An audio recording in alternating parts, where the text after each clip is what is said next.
est écrit que Ponce Pilate, qui était gouverneur à ce temps-là de la Judée, il a écrit, lui, c'est lui qui l'a écrit, il a demandé à qu'on l'écrive. En haut de la croix, un écriteau, qui était écrit en latin, en hébreu et en grec. 3 langues différentes, il faut que tout le monde comprenne. Les sages, les religieux et les gens du peuple. Et alors on dit que même vous, sûrement vous avez dû le voir, quand vous avez parcouru des vieux cantons, des vieilles villes, vous voyez dans des vieilles croix. C'est vrai. Et dans des vieilles croix, vous voyez ici 4 lettres apparaître. Il y a marqué Henri. I-N-R-I. Henri. 4 lettres. Et ces 4 lettres, si elles sont là, c'est pas un hasard.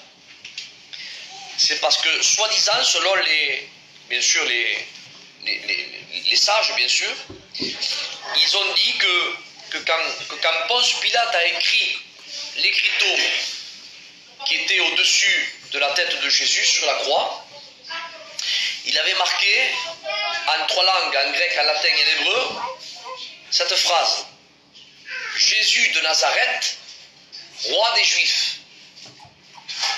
Mais c'est Jésus de Nazareth, roi des Juifs, c'est une phrase qui est longue.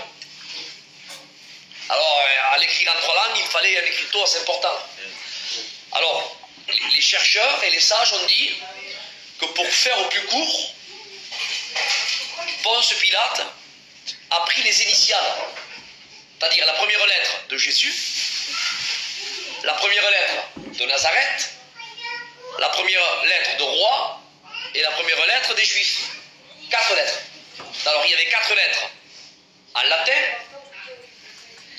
qui est Henri, I-N-R-I, 4 lettres en grec et 4 lettres en hébreu. Mais rappelez-vous ce que dit la Bible. Il dit que quand les religieux ont vu ces lettres qui étaient sur l'écriteau, ils se sont régimbés contre Ponce Pilate en disant: n'écris pas ça. Et Pilate a dit: ce que j'ai écrit, j'ai écrit.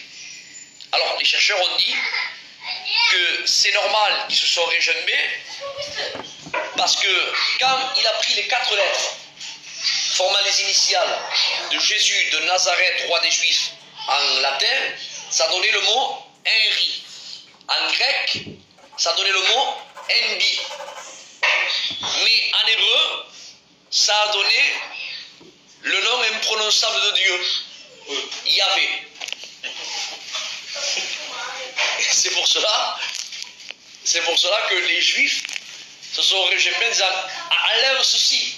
Parce qu'il y avait le nom, le tétragramme du nom imprononçable de leur Dieu, du Dieu qui s'est révélé à Moïse. Parce que celui qui était entre ciel et terre, c'était Emmanuel. Dieu est avec nous. Amen. Car Christ était 100% homme. 100% homme. Mais il était 100% Dieu. Car Paul dit aux Colossiens: en lui habitait toute plénitude de Dieu. Paul perd pied. Et il va dire: grand est le mystère de la piété. C'est un mystère. Ne cherchez pas à décrypter l'indécryptible.